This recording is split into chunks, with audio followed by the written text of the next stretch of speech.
have a few people in my life where I feel like I just can't understand them. We're just so different, and every time we talk, I feel like our signals just keep getting crossed. Furthermore, I happen to think that a lot of their opinions are wrong, and I'm sure they feel the same way about me. Normally, I would cut these people out of my life, but these are people who are stuck in my life for one reason or another.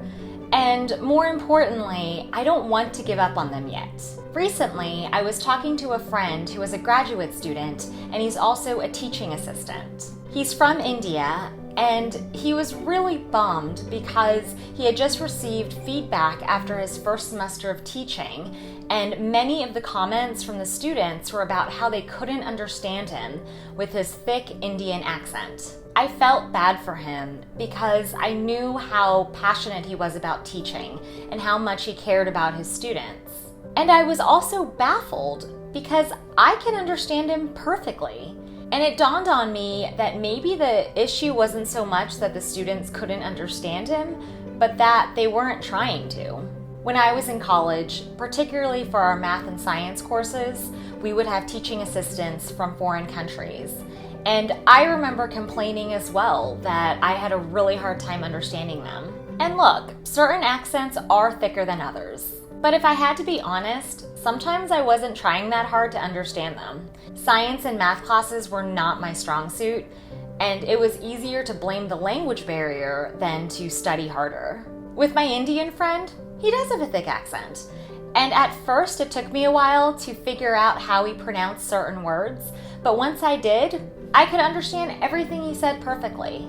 And I really like his accent because it's part of who he is.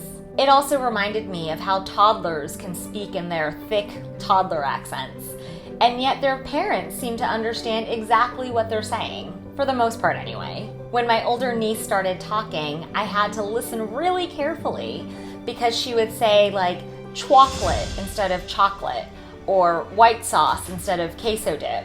Sometimes she would struggle to find the right words to articulate how she was feeling, and I could see how she was getting so frustrated that I couldn't understand her, and I in turn felt terrible because I wanted to understand her. And all of that made me wonder if the root of a good relationship is simply wanting to have a relationship to begin with.